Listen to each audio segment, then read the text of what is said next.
ಮುಂದಿನ ಪ್ರಕ್ರಿಯೆಗಳು ನಿಮ್ಮ ಸಮಾಜದ ವಿಚಾರವಾಗಿ ವಿಜಯಾನಂದ ಕಾಶ್ಯಪ್ನವರು ಸಭೆ ಮಾಡಿ ವಜಾ ಮಾಡಿದ್ದಾರೆ. ಸ್ವಾಮೀಜಿಗಳೇನು ಹೊಸ ಪೀಠ ಮಾಡ್ತಿದ್ದೇನೆ ಅಂತ ಹೇಳ್ತಿದ್ದಾರೆ. ಸೊ ಇದು ನಿಮ್ಮ ಪ್ರತಿಕ್ರಿಯೆ? ಸ್ವಾಮೀಜಿಗಳು ಪರಮಪೂಜ್ಯ ಜಯಮೃತ್ಯುಂಜಯ ಸ್ವಾಮೀಜಿ ಎಂದು ಆ ಪೀಠವನ್ನು ಆರೋಹಣ ಮಾಡಿದರು, ಅಂದಿನಿಂದ ಸಮಾಜವನ್ನು ಕಟ್ಟಲಿಕ್ಕೆ ಹಗಲಿರುಳು ದುಡಿದಂಥ ವ್ಯಕ್ತಿ. There is no doubt in it, there is no second voice. ಯಾವುದೇ ಹಣದ ಆಸೆಗೆ ಬಲಿಯಾಗಲಿಲ್ಲ. ಸಮಾಜದ ಏಳಿಗೆಗಾಗಿ, ಸಮಾಜದ ಒಗ್ಗಟ್ಟಿಗಾಗಿ ಸುಮಾರು 750 ಕಿಲೋಮೀಟರ್ ಪಾದಯಾತ್ರೆಯನ್ನು ಮಾಡಿದರು. ಸುಮಾರು 8 ಲಕ್ಷ ಜನರನ್ನು ಸೇರಿಸಿ ಅರಮನೆ ಮೈದಾನದಲ್ಲಿ ಒಂದು ದೊಡ್ಡ ಸಭೆಯನ್ನು ಮಾಡಿ ಪಂಚಮಸಾಲಿ ಸಮಾಜದ ಒಂದು ಶಕ್ತಿ ಪ್ರದರ್ಶನ, ಸರ್ಕಾರಗಳಿಗೆ ಮುಟ್ಟುವಂಥ ಮಾಡಿದ ಶ್ರೇಯಸ್ಸು ಯಾರಿಗಾರ ಸಲ್ತಿದ್ರೆ ಅದು ಪರಮ ಪೂಜ್ಯ ಜಯಮೃತ್ಯುಂಜಯ ಸ್ವಾಮೀಜಿ ಅವ್ರಿಗೆ ಸಲ್ತದೆ. ವಿಜಯಾನಂದ ಕಾಶ್ಯಪ್ನವ್ರ ಬಗ್ಗೆ ನಾನೇನು ಮಾತಾಡೋಕ್ಕೆ ಹೋಗೋದಿಲ್ಲ, ಅದರ ಅವಶ್ಯಕತೆಯೂ ನನಗಿಲ್ಲ. ಆ ಮಠಕ್ಕನ ಅವ್ರ ಸ್ವಾಮಿಗಳು ಏನೂ ಆಸೆ ಪಟ್ಟವರಲ್ಲ, ಉಚ್ಚಾಟನೆ ಅವ್ರಿಗೇನು ನಿರೀಕ್ಷೆನೂ ಅಲ್ಲ, ಅದು ಅನಿರೀಕ್ಷಿತನೂ ಅಲ್ಲ, ನಮಗೂ ಏನು ಅನಿರೀಕ್ಷಿತ ಅಲ್ಲ. ಊಹೆ ಮಾಡಿದ್ರಿ, ನಿರೀಕ್ಷೆ ಪೂರ್ವ ನಿಯೋಜಿತ ಅವರ ಸುಮಾರು ದಿವಸಗಳಿಂದ, ಸುಮಾರು ತಿಂಗಳಿಂದ, ನಡವಳಿಕೆಗಳಿಂದ ಅದು ಗುರ್ತಾಕಿತ್ತು. ನಾನು ಒಂದು ಹಂತದೊಳಗೆ ಕಾಶ್ಯಪ್ನವ್ರಿಗೆ ತಮ್ಮ ಮಾಧ್ಯಮದ ಮುಖಾಂತರ ಮನವಿಯನ್ನು ಮಾಡಿದ್ದೆ. ಇಲ್ಲೇ ನಾನಾಗಲಿ ನೀವಾಗಲಿ ಏನು ವೈರಿಗಳಲ್ಲ, ಸಮಾಜದ ಸಂಘಟನೆಗಾಗಿ ಹೋರಾಡಿದಂಥವ್ರು. ಸ್ವಾಮಿಗಳ ನಡಕ, ನಿಮ್ಮ ನಡಕ ಅಥವಾ ನನ್ನ ನಡಕ, ನಿಮ್ಮ ನಡಕ ಏನಾದರೂ ಭಿನ್ನಾಭಿಪ್ರಾಯ ಇದ್ದರೆ ವಿದಿನ್ ದ 4 ವಾಲ್ ಕುಳಿತು ಸಮಸ್ಯೆ ಬಗೆಹರಿಸ್ಕೊಳ್ಳೋಣ ಅನ್ನುವಂಥ ಮಾತನ್ನು ಹೇಳಿದ್ದೆ. ಬಹುತೇಕ ಅದು ಅವರಿಗೆ ಹಿಡಿಸ್ತೋ ಇಲ್ಲೋ ಗುರ್ತಾಗಲಿಕ್ಕಿಲ್ಲ, ಅದರ ಬಗ್ಗೆ ನಾನು ಹೆಚ್ಚಿಗೆ ಹೋಗಕ್ಕೆ ಹೋಗಲ್ಲ. ಇಡೀ ಪಂಚಮಸಾಲಿ ಸಮಾಜ ಪರಮ ಪೂಜ್ಯ ಜಯಮೃತ್ಯುಂಜಯ ಸ್ವಾಮೀಜಿ ಅವ್ರ ಹಿಂದ್ಗಡೆ ಐತಿ.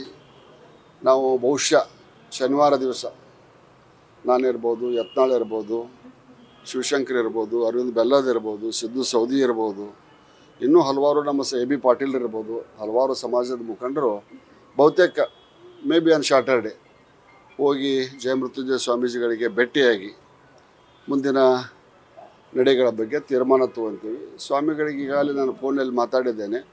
ಸಮಾಜ ಸಂಘಟನೆಯ ನನ್ನ ಪ್ರಯತ್ನ, ನನ್ನ ಹೋರಾಟ ನಿಲ್ಲೋದಿಲ್ಲ ಅನ್ನುವಂಥ ಮಾತನ್ನು ಹೇಳಿದ್ದಾರೆ. ಅವರಿಗೆ ಸಂಪೂರ್ಣವಾದ ನೈತಿಕ ಬೆಂಬಲವನ್ನು ನಾವೆಲ್ಲರೂ ಕೊಡ್ತೀವಿ. ಹೊಸ ಪೀಠ ರಚನೆ ಆದರೆ ಅದಕ್ಕೆ ನಿಮ್ಮೆಲ್ಲರ ಬೆಂಬಲ ಇರುತ್ತೆ. ನಾನೊಬ್ಬನೇ ಹೇಳಬಾರ್ದು, ವಿಲ್ ಡಿಸ್ಕಸ್ ಆಲ್.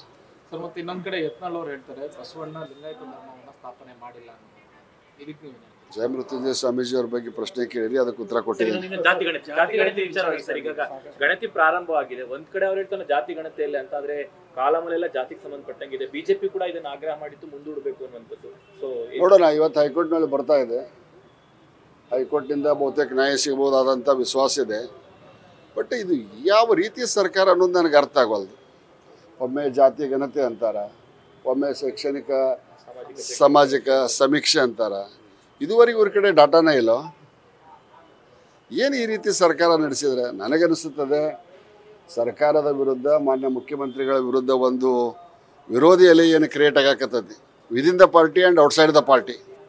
ಅದನ್ನು ಮರೆಮಾಚಿಸ್ಲಿಕ್ಕೆ I think is a clever enough. Siddaramaiah sir is very clever enough and very intelligent. It may be one card he is playing like that. ಅದು ಅವರಿಬ್ಬರು ನಡಕ್ಕೆ ಬಿಟ್ಟಿದ್ರಿ ಸರ್. ಇರ್ಬೋದು. ಆಮೇಲೆ ಇನ್ನೊಂದು ವಿಚಿತ್ರ ಅಂತಂದ್ರೆ, ಬಹುತೇಕ ಗುಂಡಿಗಳನ್ನು ಎನಿಸುವಂಥ ಸರ್ಕಾರನ ನೋಡಿದ್ದಿಲ್ಲ. 6,000 ಗುಂಡಿ ಅದಾವು, 3,000 ಅಧಿಕಾರಿಗಳನ್ನು ಗುಂಡಿಗಳು ಎನಿಸಕ್ಕೆ ಹಚ್ಚಿದ ಸರ್ಕಾರ ಬಹುತೇಕ ಸ್ವತಂತ್ರ ಭಾರತದ ಇತಿಹಾಸದಲ್ಲಿ ಕರ್ನಾಟಕ ರಾಜ್ಯದಲ್ಲಿ ಪ್ರಥಮ ಅನ್ನುವಂಥದ್ದನ್ನು ನನಗೆ ಕೇಳ್ತೇನೆ. ನಿನ್ನೆ ರಾತ್ರಿ ನಾನು ಫ್ಲೈಟಿಗೆ ಬಂದೆ. ಸುಮಾರು 10:30ಯಿಂದ 11:00 ನಾನು ಬರ್ತಾ ಇದ್ದೆ ಏರ್ಪೋರ್ಟಿಂದ. ಈ BDAದ ಮುಂದೆ ಸ್ಲೈಟ್ ಫ್ಲೈಓವರ್ ಇದೆ, ಮಳೆ ಬರ್ತಾ ಇದೆ.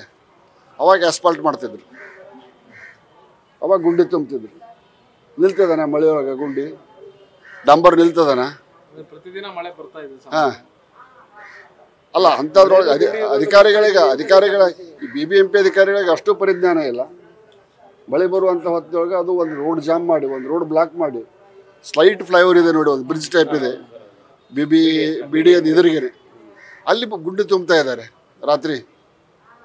ಇದು ಏನು ಮಾಡ್ತಾ ಇದ್ದಾರೆ ರಾಜ್ಯ? ಡಿ ಕೆ ಶಿವಕುಮಾರ್ ಹೇಳ್ತಾರೆ ಪ್ರಧಾನಮಂತ್ರಿ ದೆಹಲಿಲಿ ಪ್ರಧಾನಮಂತ್ರಿ ನರೇಂದ್ರ ಮೋದಿ ಮನೆ ಮುಂದೆನೆ ಗುಂಡಿ ಐತೇರಿ ಅಂತ ಹೇಳ್ತಾರೆ. ಹಂಗಾರೆ ಇವ್ರ ಮನೆ ಮುಂದೆ ಒಂದು ಹೊಂಡ ಮಾಡ್ಕೋ ಅಂತೇಳಿ, ಇವ್ರ ಮನೆ ಮುಂದೆ ಒಂದು ಲೇಕ್ ಮಾಡ್ಕೋ ಅನ್ನು. ಏನು ಕೇಳಿದ್ರು ಮೋದಿ ಮಾಡಿಲ್ಲ, ನೀವಿದ್ದಾಗ ಮಾಡಿಲ್ಲ. ಅರೆ ನಾವಿದ್ದಾಗ ಮಾಡಲ್ದಕ್ಕೆ ನೀವು ಬಂದಿರಪ್ಪ, ಮತ್ತು ನೀವು ಹೋಗಕ್ಕೆ ತಯಾರಾಗಿರಿ, ನಾವು ಬರ್ತೇವೆ. ಸರ್ ಇನ್ನೊಂದು 15 ದಿನದಲ್ಲಿ ಆಗುತ್ತಾ ಸರ್ ಇದು ಜಾತಿ ಗಣತಿ ಸಮೀಕ್ಷೆ? 15 ದಿನಗಳ ಅವಧಿ ದಿನಗಳ ಏನು ಬೇಕಾದ್ರೆ ಒಂದೇ ದಿವಸದಾಗ ಮುಗಿಸ್ತಾರೆ ಸರ್ ಅವರು. ಅವ್ರಿಗೆ ಬೇಕಾಗಿದ್ದಾಗ ಅವ್ರು ಬೇಕಾಗಿದ್ದಂಗೆ ಅಲ್ಲಿ ಬೇಕಾದ್ರೆ ಮನ್ಯಾಗ ಕುಂತ್ಕೊಂಡ ಬರ್ಕೊಂತಾರ. ಏನು ರಾತ್ರಿ ಮನೆ ಮುಂದೆ ಬಂದು ಒಂದು ಸ್ಟಿಕ್ಕರ್ ಹಂಚಿ ಹೋದ್ರೆ ಮುಗೀತಿ, ಈ ಮನೆ ಜಾತಿ ಗಣತಿ ಮಾಡ್ಯಾವಂತ. ಸರ್ ಈ ಗಣತಿ ಒಪ್ಪಕ್ಕೆ ಬಿಜೆಪಿ ರೆಡಿ ಇದೆಯಾ? ಸಾಧ್ಯನೇ ಇಲ್ಲ. BJP ಅಲ್ಲ, ಕಾಂಗ್ರೆಸ್ನವರೇ ರೆಡಿ ಇಲ್ಲ. BJP ದೂರ ಉಳಿತಿ, ಕಾಂಗ್ರೆಸ್ನವರೇ ರೆಡಿ ಇಲ್ಲ. ಮತ್ತೆ ಈ ಗಣತಿ ಮಾಡ್ತಾವ್ರಲ್ಲ ಸರ್, ವಾಟ್ ನೆಕ್ಸ್ಟ್ ಅಂತ ಬಿಜೆಪಿ ಹಿಂದೆ ಕೂಡ 180 ನೋಡೋಣ, ಹೋರಾಟ ಮಾಡೋಣ. ನೀವು ರಾಜಕಾರಣ ಧರ್ಮದಲ್ಲಿ ರಾಜಕಾರಣ ಮಾಡ್ಬಿಡಿ, ನೇರವಾಗಿ ಚುನಾವಣೆ ರಾಜಕಾರಣ ಬಂದು ಅಲ್ಲಿ ಫೇಸ್ ಮಾಡೋಣ. Let us dissolve the assembly. Let him dissolve the assembly. We are ready to face the election.